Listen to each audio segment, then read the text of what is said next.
क्या कभी सोचा है कि अगर कोई बंदा दुनिया की one of the most unbreakable prison से एस्केप कर ले बिना एक्सटर्नल मदद के।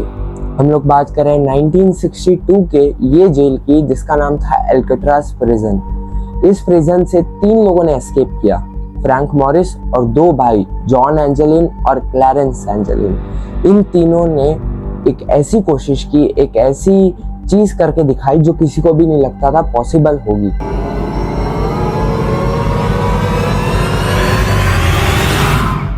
बात करते हैं उनके सीक्रेट प्लान की। फ्रैंक एंजेलिन बहुत ज़्यादा होशियार था, इंटेलिजेंट था, तो उसने क्या किया, जेल के हर छोटी से छोटी चीज़ को देखना शुरू किया और उसको एक चीज़ पता चली कि जो उनके जो सेल थे, जो प्रिजन का जो उनका रूम था, उसके जो वेंट्स है, उनके पीछे की जो दीवारें हैं वो बहुत कमज़ोर थी। तो उसने क्या किया, उसने सोचा कि हम सारे लोग मिलकर के, मतलब वो 3 मिलकर के खुदाई शुरू करते हैं। पर इसमें एक प्रॉब्लम थी कि उन लोगों के पास कोई टूल नहीं था। मतलब जेल में थोड़ी ना उनके पास कोई कुल्हाड़ी होगी जिससे वो खोद लेंगे। तो उन्होंने यूज़ किया एक मेटल की स्पून का, ठीक है, और एक वैक्यूम क्लीनर ड्रिल का यूज़ किया ताकि वो खुदाई कर सके। अब आप लोग सोच रहे होंगे कि ये मतलब वैक्यूम क्लीनर ड्रिल की मदद ले लेते हैं और बाहर कोई भी नॉइज नहीं जाती। तो ये लोगों ने क्या जुगाड़ निकाला, रात को ये लोग करते थे ये सारी खुदाई का काम, पर ये लोग जोर से गाना चलाते थे ताकि जो आवाज़ है वो बाहर ना चली जाए। 1 महीने के अंदर उन्होंने एक ऐसा गड्ढा खोद दिया, एक ऐसा छेद बना दिया जिसके अंदर से वो इजीली पास कर सकते थे।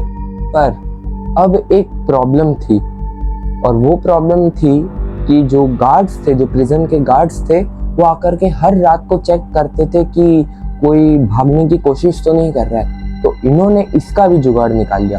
इन्होंने क्या किया, बार्बर की शॉप में गए, जो कि प्रिजन के अंदर जो बार्बर था उसकी शॉप में गए, वहाँ से सर के जो बाल कटे हुए थे उनको उठा लिया, साबुन, सोप और टॉयलेट पेपर से फेक हेड्स बनाए और उनको पिल्लो के ऊपर रख दिया और पेंट कर दिया ताकि ऐसा लगे कि वो 3 सो रहे हैं। और आज थी इन लोगों की आखिरी रात जेल में, 11 जून 1962। आज इन्होंने फैसला किया कि हम लोग यहाँ से बाहर निकल के ही रहेंगे। इन्होंने होल तो बना ही लिया था, तो ये उस होल में जाते हैं, पर वहाँ पे इनको पता था कि एक सीक्रेट कॉरिडोर है, तो ये लोग वहाँ पे चले जाते हैं और वहाँ पे जा कर के ये लोग पाइप्स जो थी वहाँ पे उनके ऊपर चढ़ने लग जाते हैं, रूफ पे पहुँच जाते हैं, जो प्रिजन का जो रूफ था वहाँ पे पहुँच जाते हैं। अब इन्होंने देखा कि हर जगह एक फ्रीजिंग वाटर था, इतना ठंडा पानी था कि ये लोग मर सकते थे नम पड़ के, क्योंकि डिस्टेंस बहुत दूर था पास के ही कोई भी जगह का। और जो रॉक्स थे वो भी बहुत ज़्यादा शार्प थे, जो कि वहाँ पे रखे हुए थे ताकि कोई भी बंदा भाग ना सके। तो अब इस चीज़ से बचने के लिए, जो कि फ्रीजिंग पानी था, इस चीज़ से बचने के लिए उन्होंने क्या दिमाग लगाया, उन्होंने 50 रेनकोट्स को चुरा लिया था, जो कि प्रिजनर्स के रेनकोट्स थे, उनको चुरा लिया था और उसको ग्लू करके एक राफ्ट बना दी थी, ताकि, और वो भी पूरी वाटर प्रूफ, ताकि वो लोग फ्रीजिंग वाटर से जा पाए इजीली। अगली सुबह को गार्ड्स को आखिर में पता ही चल गया कि ये तो फेक हेड्स थे। तो अब पूरा जो प्रिजन है उसमें हल्ला मच गया, हर जगह हेलीकॉप्टर्स हैं, हर जगह सर्चिंग टीम है, वो जो कुत्ते होते हैं वो सारे जो भी सूंघ करके बता देते हैं वो सब थे, पर वो लोग तो कहीं पे भी नहीं मिले। तो क्या उन्होंने एस्केप किया? पर ऑफिशियल्स ने एक चीज डिक्लेयर ही कर दी कि ये लोग तो मर गए होंगे, क्योंकि ये लोग ड्राउन हो गए होंगे।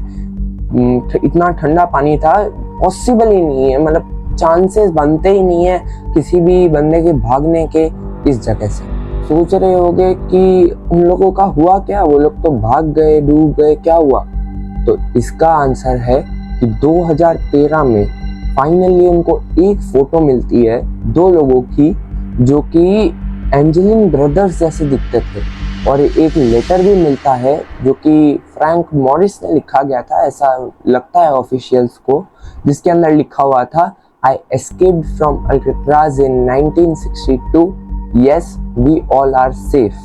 60 से ज़्यादा साल बीत चुके हैं, पर अभी तक कोई भी प्रूफ नहीं मिला है कि एक्चुअल में ये सब हुआ है, कि ये सब फेक था, फेक लेटर्स थे और इमेजेस फेक थी। ये सब कुछ प्रूफ नहीं हुआ है। तो आज भी ये एक मिस्ट्री है, क्या वो लोग मर गए कि उन्होंने सबसे बड़ा एस्केप प्लान कर लिया था। तो आप लोग कमेंट करके बताइए कि आपको क्या लगता है कि वो लोग उन लोगों ने एस्केप कर लिया था कि वो फ्रीज होकर के मर गए थे और ये सारी अफवाह थी जो कि लेटर्स और इन सब की थी।